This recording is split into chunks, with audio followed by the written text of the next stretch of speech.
WCLN 1170 Radio and Cable Channel 16 are pleased to present We Should Know, hosted by J.W. Simmons, an upbeat, informative look at people, places, and issues facing our community. This education-based analysis of issues will remain positive and informative as we consider closely what we should know.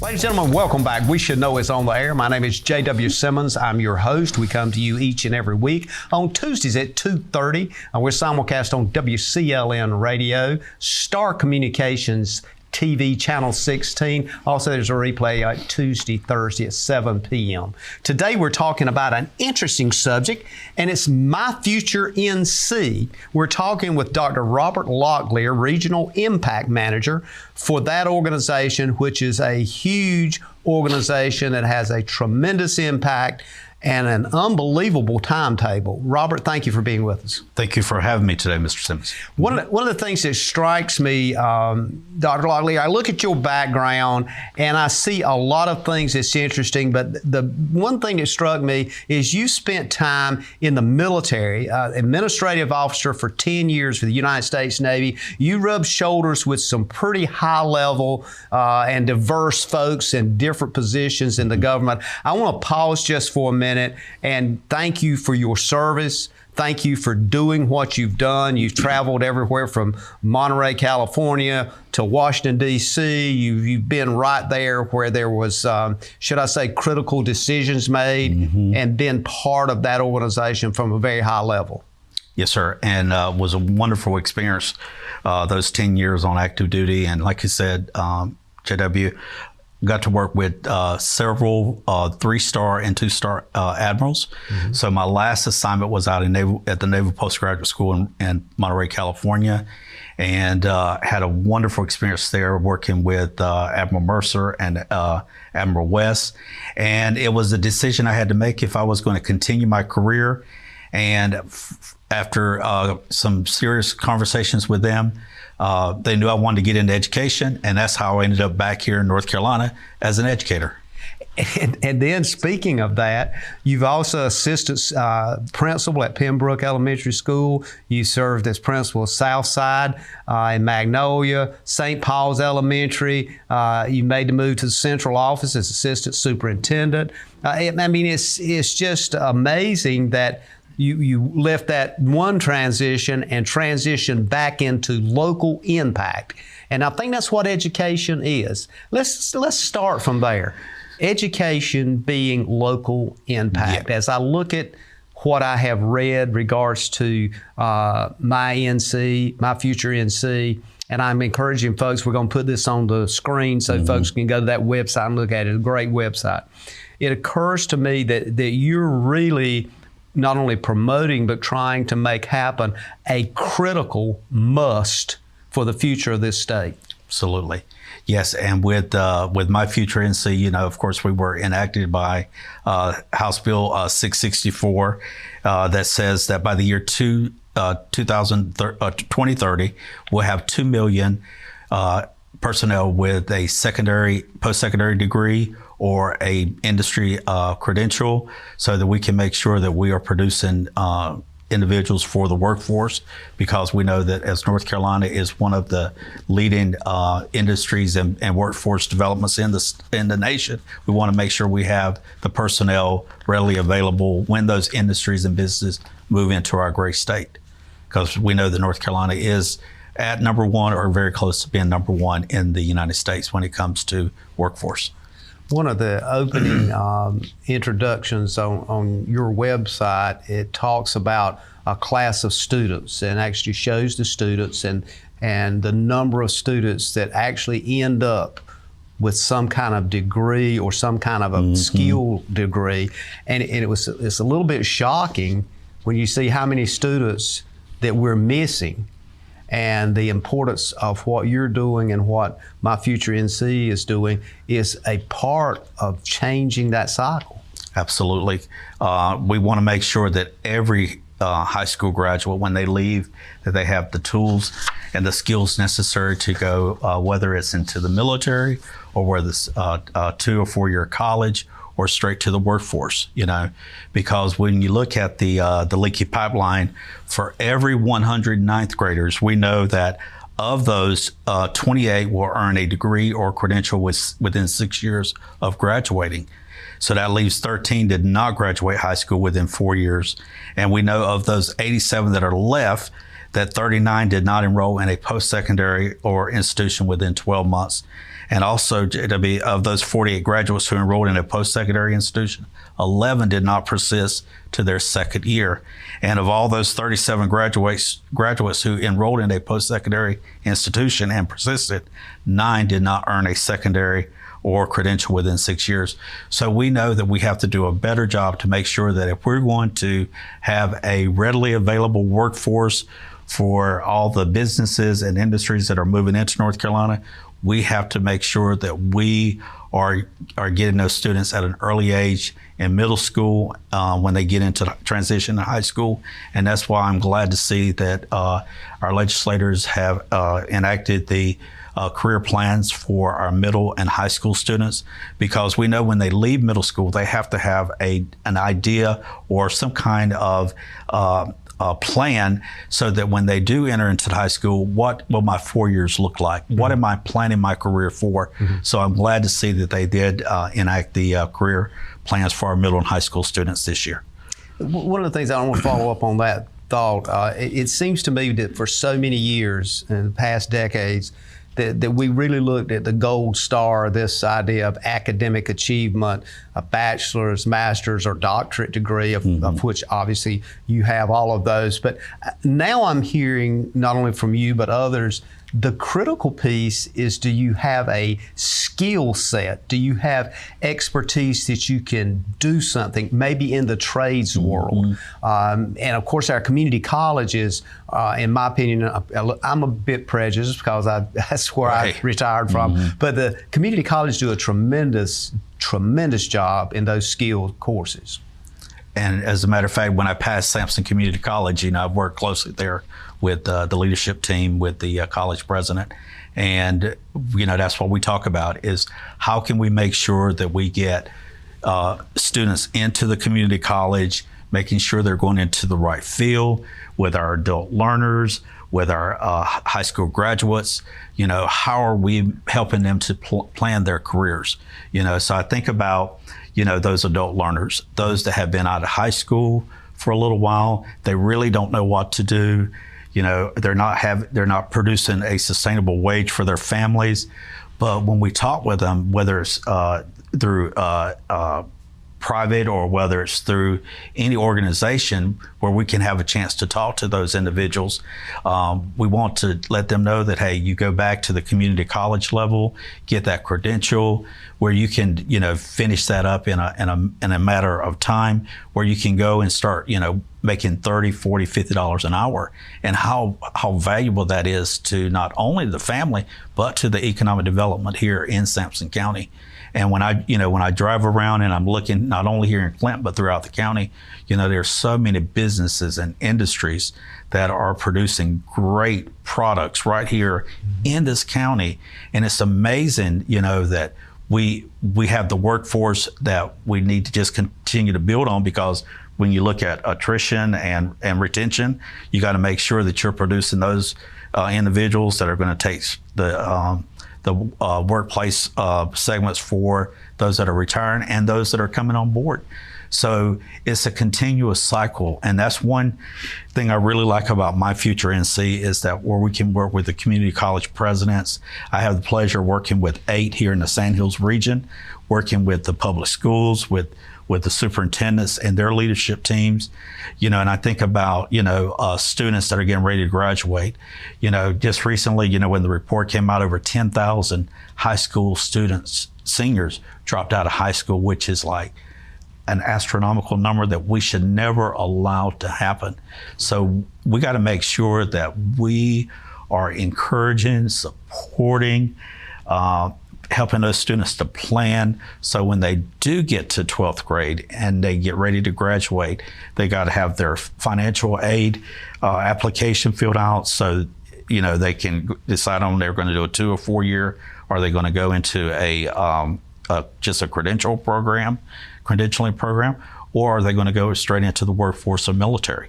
So we have to help those students to realize that you can't wait until the day you graduate and then say, this is what I'm going to do. It has to be a building block program that's going to help those students to be successful.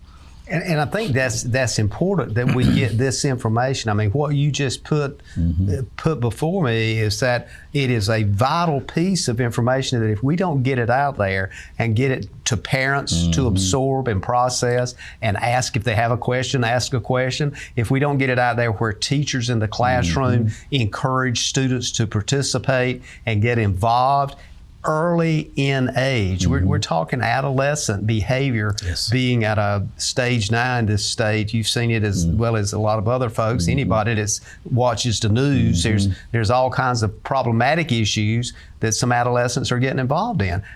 Somehow we've got to change that tide. Absolutely, because you talked about, my experience in working with those elementary students when I was elementary principal. I always made sure that those students were exposed to careers. That starts in pre-kindergarten, early childhood, so that they can start thinking, do I want to be a policeman? Do I want to be a firefighter? Do I want to be a chef? So we can start planting those seeds earlier, and then build on that once they get to intermediate and then into the middle grades and then to high school, so that they will have a very successful life and, make those wages that's going to help produce the family sustaining wages that we know that they're going to need in order to be productive here in the state of North Carolina and here in Sampson County. We're going to take a quick break right here in just a second, but I want to kind of tee up for coming back. I want to kind of dig into that a bit more and also talk about the whole statewide effort behind My Future NC as a nonprofit in this state. A lot of folks may not understand this is not a government-driven thing. It's not paid for by tax dollars. This is a nonprofit organization with a lot of folks on that team. So we'll be back in a moment. Ladies and gentlemen, stay tuned. We're talking with Dr. Robert Locklear about My Future NC, something you need to know about. We're back in a moment. Providing fewer commutes, more backyard offices, and crystal clear meetings. Providing less, you froze up, and more presence in your presentations. Providing a better internet experience. Providing possible. You're out for an evening on the town. Finally a chance to relax and forget that you left your front door completely unlocked. Fortunately, you just installed a security system from Star Communications. With just your cell phone, you can check on your house, lock it down, light it up, and get back to relaxing. You forgot to put Buster in his crate. Unfortunately, we can't help with that. Security and automation from Star Communications. Call today to find out more. Most aging adults want to stay in their homes as long as possible. And as your loved ones get older, you want to support them, even when you can't be there. Star is proud to offer Star Alert. This new system is now mobile and has GPS compatibility, so your loved ones can live their lives and you can have peace of mind, knowing they can get the help they need with just the simple push of a button. The new Star Alert also offers automatic fall detection, so help will be alerted even if they can't press the button. Call and ask about Star Alert today.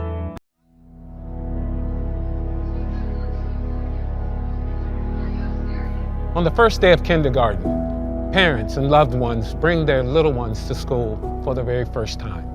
If you ask them, they will tell you they want to be a lawyer, teacher, doctor, firefighter, or an architect. Unfortunately, 13 years later, not every kindergartner walks across the stage to receive their high school diploma. These students represent 100 ninth graders in North Carolina's public school system. Based on the data, what does their future look like? Of these 100 students, 13 do not graduate high school on time. Of the 87 high school graduates left, 39 do not enroll in a post-secondary institution within 12 months. Of the 48 high school graduates who enrolled in a post-secondary institution, 11 do not persist to their second year of college. 9 of these 37 students will persist to their second year of college, but never complete a degree or credential within 6 years. That leaves 28 students. Only 28 out of the 100 North Carolina ninth graders earn a degree or credential within 6 years of graduating high school. That means that not even 1/3 of our students will earn a degree or credential from a community college or 4-year college or university. What does that mean for us? Ladies and gentlemen, welcome back. We Should Know is on the air. My name is J.W. Simmons. Thank you for being with us today. We're talking with Dr. Robert Locklear with My Future NC. Dr. Locklear, I want to open this segment with a quote that I know you'll be familiar with that came from your website. And the quote is, 2 of every 3 new jobs now require some form of post-secondary education, whether that's training credentials, an associate degree, or 4-year degree or higher. This reality underscores how critical education is to the career growth and how important it is to increasing economic mobility. Andrea Smith, Bank of America. That quote, I think, was nailed right to the very point of what My Future NC is. Yeah, and with My Future, we are a nonprofit organization that we align and coordinate with local, regional, and state actions to dramatically increase the attainment of value credentials and, of course, post-secondary degrees. So we are very committed to the development and also to the sustainability of deep collaborative relationships to advance our state's educational attainment. And that we do that through academic readiness, college and career access, post-secondary completion, and, of course, with the workforce labor market alignment. And that, this is all locally driven work. Although we have our state and we have 8 impact managers that work across the state, all the work is locally driven. And as I talked about earlier with the Sandhills region, I work from Columbus County all the way to Montgomery. So I serve 10 counties, and I have, like I said, the pleasure of working with the local economic development boards, with the community colleges, with businesses, industries, with the public schools, with any entity that I can, Rotary, Kiwanis, any entity where I can get in and talk about the importance of making sure that the local communities are involved in helping each county to reach their attainment goal. One of the things that I want to kind of inject and maybe get you to speak to is that, we've talked about school and education, and you've been there and been a leader in all of that.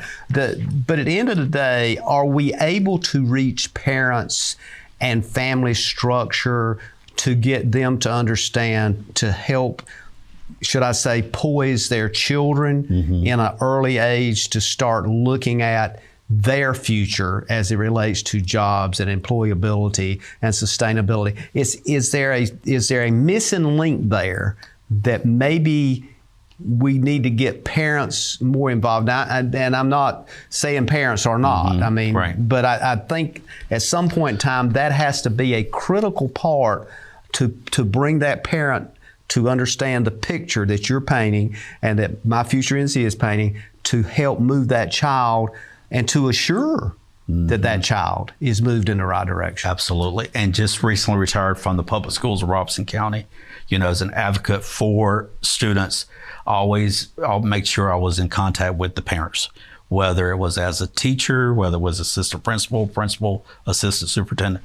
We have to make sure that we are involved with all of our stakeholders, because whether it's the church, whether it's faith-based, or whether it's private organizations or local activities that are working with children, we all have to come together and make sure that we're helping the students to be productive and learning those soft skills and having those necessary tools to be successful in life. And that's why parental involvement is key. We need to make sure that we're advocating and talking with our parents on a regular basis, not at the end of each 9 weeks when they get the report card.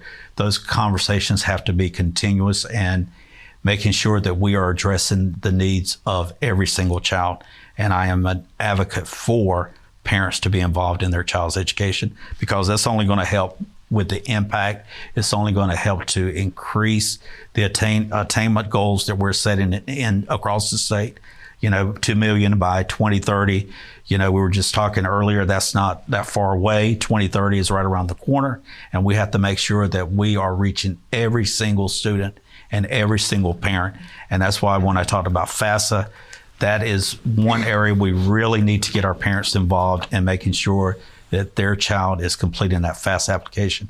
Because last year we left over $136 million on the table because students did not, and the parents did not complete that FAFSA. And that is so important, especially helping to cover the cost of tuition and their school expenses. So if there's money out there to help our students, we need to be working with our parents. And that's why when I talk with high school principals, and looking at the ways that they are intervening with their parents, bringing those parents in for parent night or some type of incentive.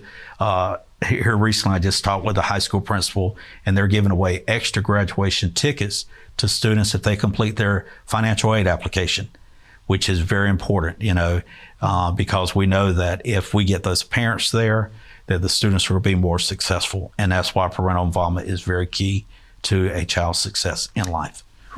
When I hear your commentary on that, it causes me to think of the organizations that we used to refer to as PTA, and now they're PTOs, Right. parent-teacher organizations. Are those organizations still vital in schools? Are they aggressive? Are they actually there now? Yes, absolutely. Because, like I said, just recently retired, so I was involved in a lot of the conversations. I would go to schools when they would host PTO night, saying and just letting the parents know that, hey, you have a voice in this school as well. You need to get involved. Not only the officers of the organization, but we need all parents to join and become members. So, because when we have those voices, we can hear the concerns, we can find out what the problems are. We all can become those critical thinkers and problem solvers on how we can best meet the needs of the students at that particular school. So yes, very vital that we continue the PTAs and the PTOs in all schools. One of the things that is part of the conversation, I guess, whether we really put it on the table or not, but it's the idea of funding and how much money that we put into education. And most of the folks that prepare the state budgets will tell you the huge chunk of the state budget is education. Yes. And I'm just wondering, is there a piece of this that we have to ask ourselves, and probably this may not sound politically correct, but if we invest X number of $100,000 in a child, should our expectation increase versus our investment? Absolutely. The more we invest in a child's education, the better that child's going to be suited for the world challenges that they're going to face, whether in the workforce, whether socially, mentally, physically.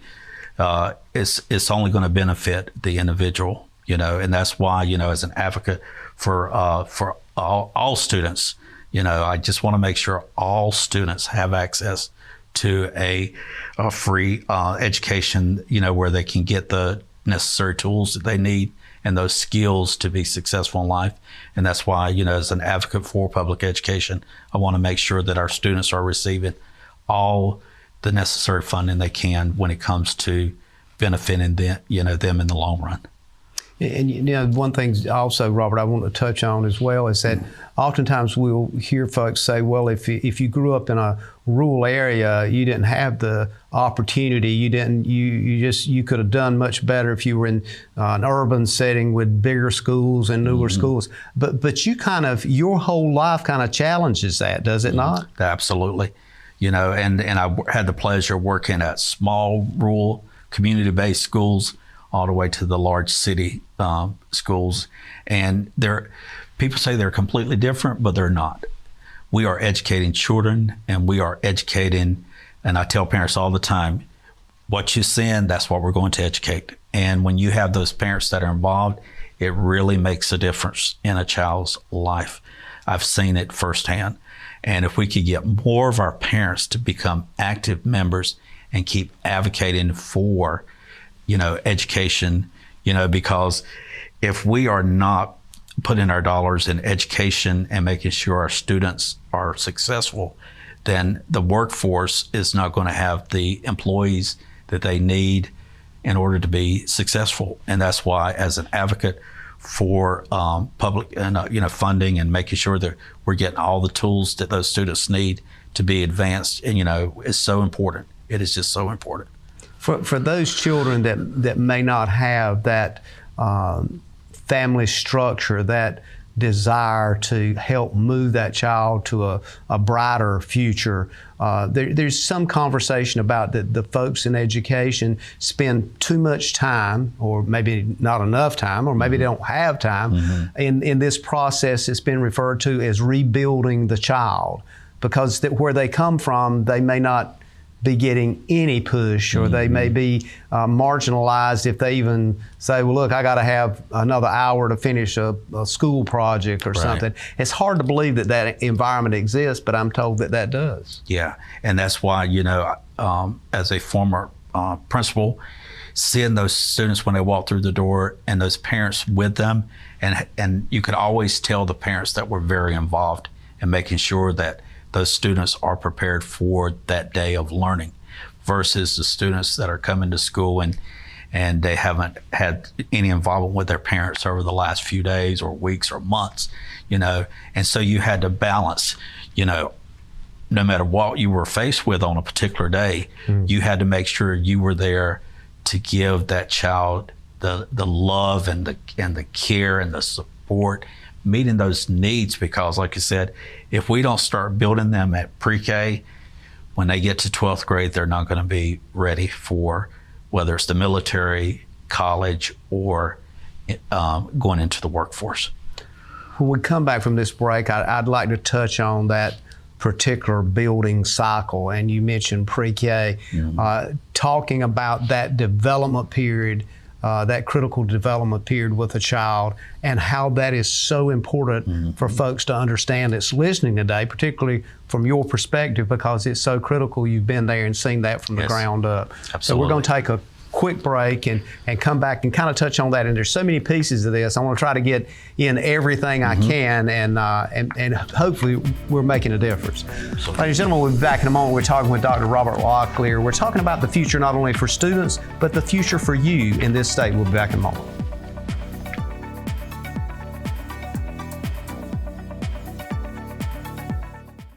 For the ultimate Wi-Fi experience, you need whole home Wi-Fi from Star Communications. Star's whole home Wi-Fi provides ultimate coverage, ultimate performance, and ultimate power all the time. Star's whole home Wi-Fi systems feature the latest Wi-Fi 6 technology and are equipped with unrivaled bandwidth and 4 times more simultaneous connections. So you can connect tons of devices throughout your home with no lag and no downtime. Plus, with 24/7 support and remote troubleshooting, you can rest assured that Star is always there to help you should any issues arise. Star's whole home Wi-Fi also comes with the Command IQ mobile app, putting you in control of your home network and making it easy to set up and connect devices, run network speed tests, pause Wi-Fi, and set parental controls all from the palm of your hand. It's the ultimate Wi-Fi experience. Contact Star today to get started. Just because something may work doesn't mean it's right for your business. Let Star Communications' knowledgeable consultants help you customize a hosted voice system that's right for you. Our dedicated experts work with you to understand your business needs and guide you at every step, from choosing and installing services to ongoing maintenance and support. Contact Star today.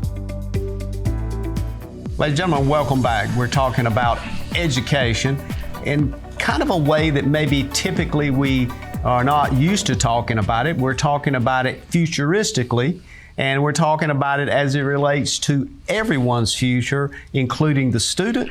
And no matter if you're a grandparent or where you are, the future of this state, and Dr. Locklear, to some degree, the future of this country, lies upon the ability for and skills of folks to be able to contribute. I found the goals of this organization, and you mentioned a while ago, 2 million North Carolinians have a high quality credential or post-second degree by the year 2030. And that goal is pointed out. We're going to put this on the website where people can go and actually pull this up and look at it. But My Future NC, a call to action for the state of North Carolina. It's laid out in detail in here as to what needs to happen, the time frame, and to some degree, I think the affordability is a given. There are certain costs that cost everyone to get to that point.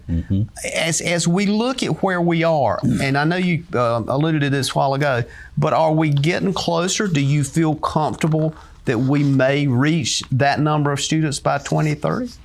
Well, and I'm glad you shared that with the audience on that call to action. Back in February, we had our annual meeting, and of course we have the support of our governor. We have the support of the Speaker of the House and, of course, the Senate Pro Tem. So they were all there advocating for HB 664. It's bipartisan in nature. Yes, it's very bipartisan, and that's one good thing I like about the organization is that we're all working together for that common goal. And like you said, JW, with that 2 million by 2030, we all have to work. And that's why when I go across the 10 counties that I serve, I start out with that attainment goal. Just like Sampson County, by the year 2030, you're going to have approximately 8,000. You need 8,000 post-secondary or industry credentialed individuals by the year 2030. That number seems large, but with all the tools that we have put in place and working, like I said, closely with all of our community partners and our stakeholders, we're going to reach that goal, but it's going to take all of us working together. As of today, we're at 1.55 million. So we're still, we still have a lot of work to do within the next 6 to 7 years. And, that's why when I travel across the Sand Hills, it's spending time to make sure that I am doing the quality work that's going to help us to reach our goal. And not only myself, but all of our impact managers, all of our headquarter team members, from our CEO and our board of directors, everybody is speaking the same language, and how important it is that we keep that focus and making sure that people realize that by 2030, that 2 million has to be reached, and we can reach that goal. So right now we're about 31,000 shy of where we need to be at this time of the year. But we are working very diligently, working across the board with all of our partners to make sure that we're helping them to stay focused on their attainment goals. And for example, I'll be in Sampson County in the next few weeks working on their action plan or their strategic plan on how they're going to reach that attainment goal by 2030.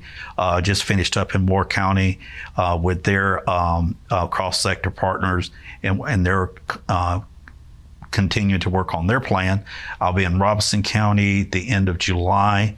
We're putting that, helping them, and of course in Bladen County with Dr. Lee and Dr. Atkinson at the community college, and of course with the public schools and with their county commissioners. All of their local partners have already put together a wonderful strategic plan, and so we're going to be highlighting that here in the near future.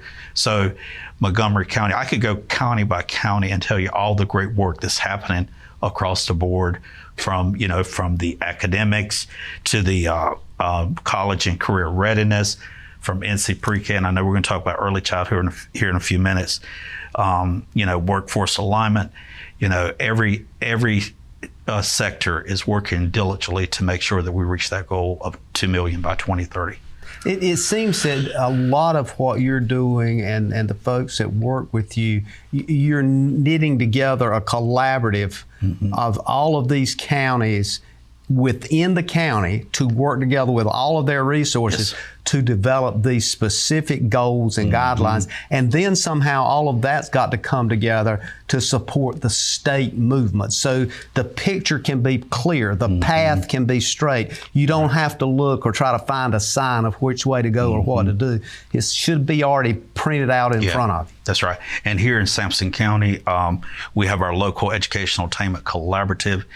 Lisa Turlington over at the community college is the project manager on that particular project. And she is doing an outstanding job working with her partners across the county and bringing them all together to talk about their goals and how she's put together committees, whether it's on the education side or the workforce side, and having that collaboration on how we can obtain our goal by 2030.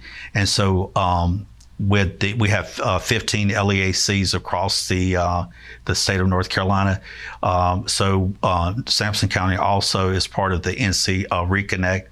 And so it's just everybody working closely and working, like you said, shoulder to shoulder and doing all they can. And my future is there to, of course, to monitor and report progress. We're there to provide support, whatever we can, and of course, advocate for, policy. We're accelerate policy. We're just there to do all we can to make sure that we're helping every county across the state of North Carolina to reach its goals.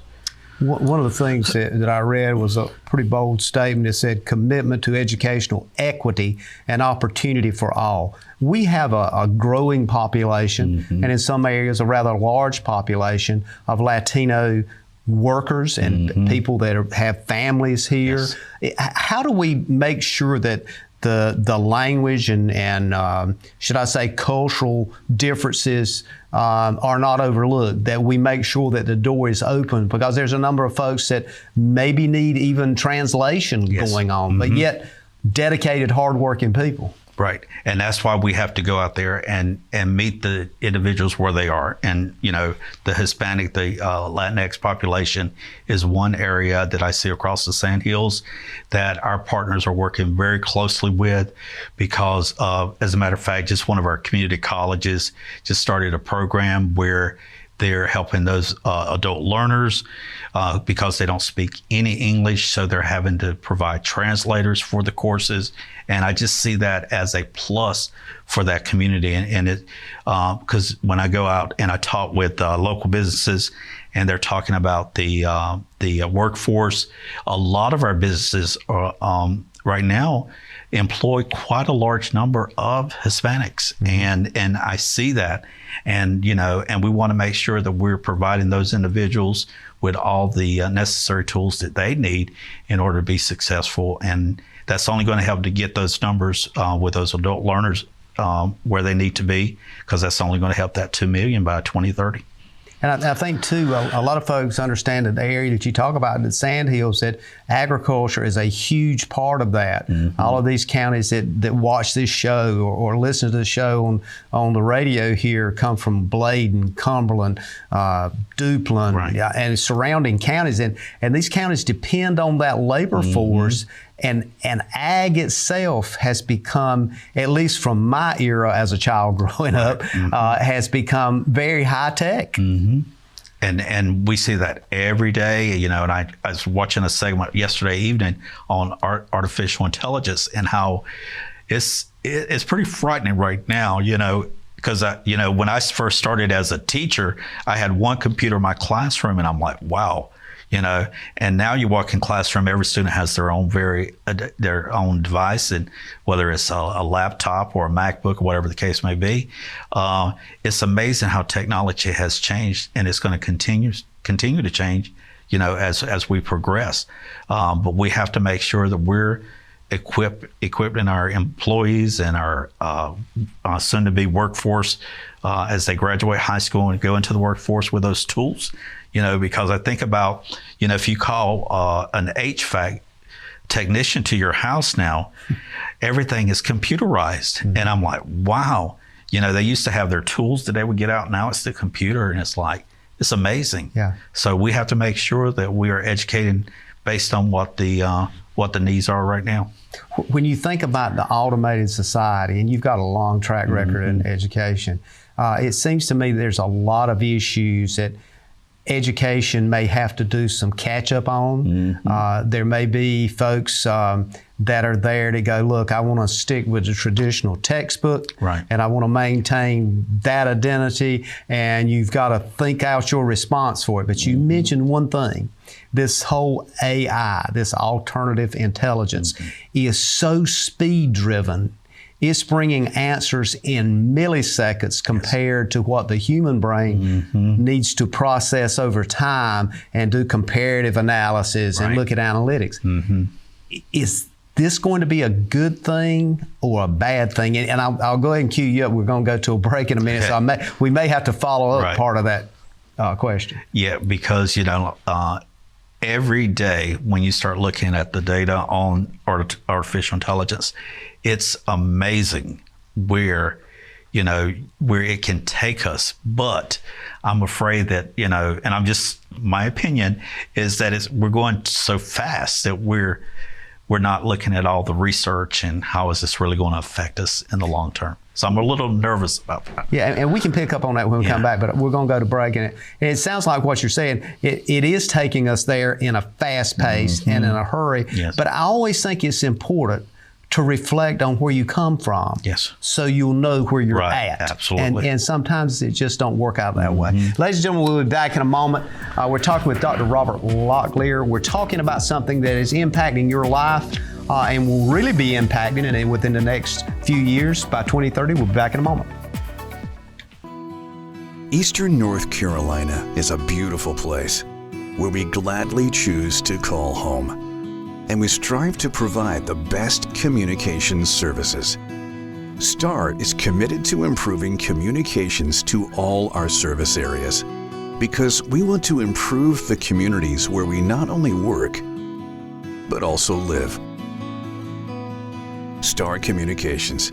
We are neighbors serving neighbors. If you run a business, you need sales. To get sales, you need customers. To get customers, you need exposure. Let our team of experts craft and produce the perfect video ad to reach your intended audience while making the most of your advertising dollars. Call 1-800-706-6538 or visit starcom.net to contact our STAR Communications production team and get your business moving to the next level.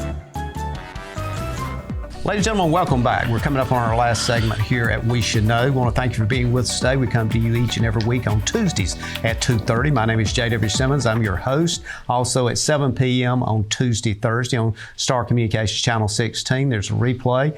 We encourage you to continue to send us your emails or send us Post Office Box 1482, Clinton, North Carolina, 28329 if you have a comment, or just send it to email. The email is weshouldknow.edu@gmail.com. Got too many emails in my head here today, but it's weshouldknow.edu@gmail.com. Continue to send us your suggestions. We're talking with Dr. Robert Locklear, and we're talking about My Future NC. Dr. Locklear, we went to this segment with this whole idea of AI and the future and this kind of thing, and we could probably do 2 or 3 shows on that, maybe even do a semester and talk about it. But I want to kind of segue back to where we're headed and the challenge you got. And for this last segment, I'm just going to toss on the table, what are some of the key challenges that you know you've got to accomplish and you want to ask folks that are watching and listening to help you accomplish those?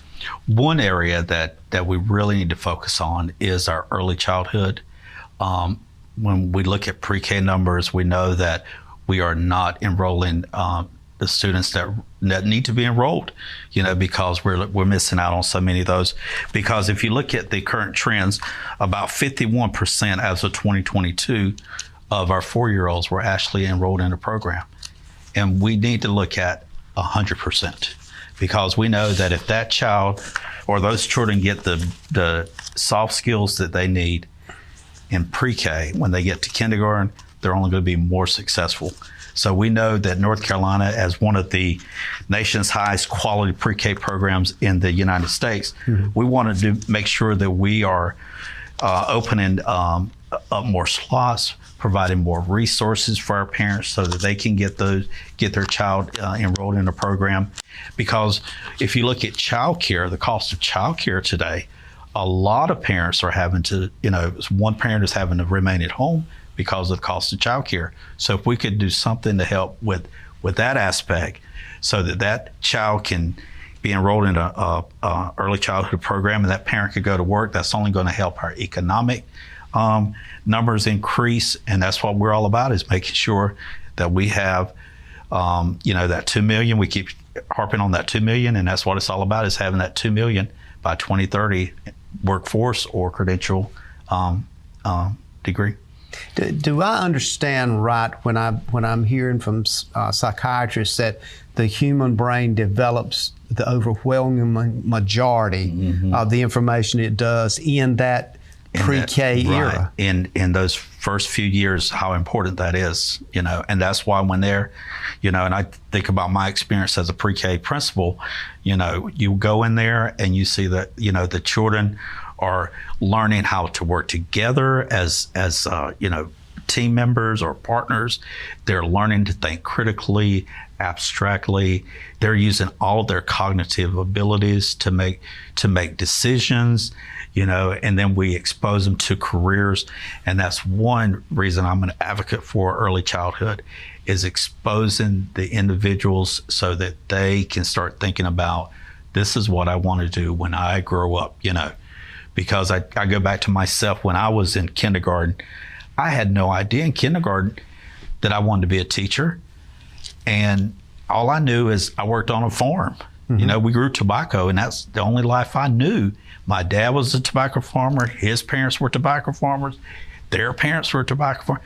And I said, well, early in life, I felt, well, this is what I'm going to be doing the rest of my life, until I started, getting up in the grades and started really getting excited about, military, and I started looking into the military. Then I started thinking about going to college, So that happened later on in life, but now we can give those students the opportunity from day one in pre-K.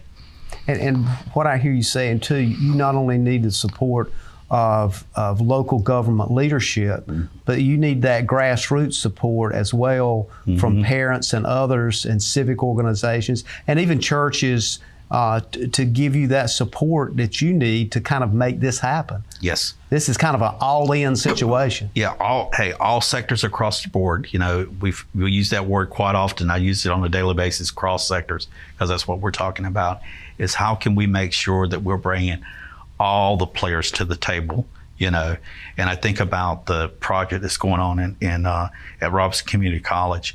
They have about 75 individuals that they're bringing to the table. Up in Moore County, they had about 35 to 40.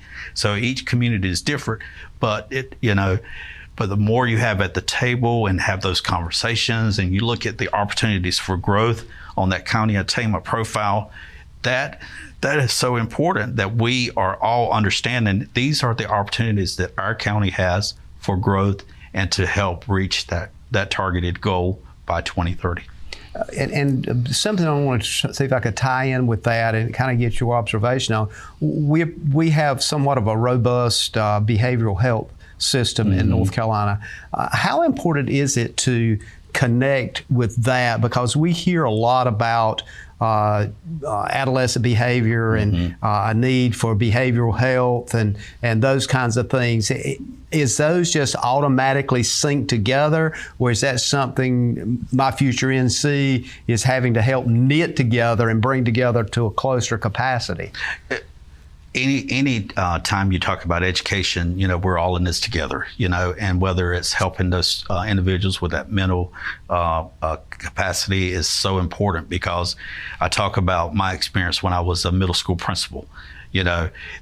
When students were having those difficulties getting along with their classmates, they want to bully other students, or they want to engage in fist fights or whatever the case may be. We got to look at ways to curtail those behaviors, and working closely with the mental agencies. I was able to refer students that I knew that needed that extra support that the school could not provide. So we would, call one of our community partners and say, listen, we need help in this particular area. Do you have a slot available where we can get this child in as soon as possible?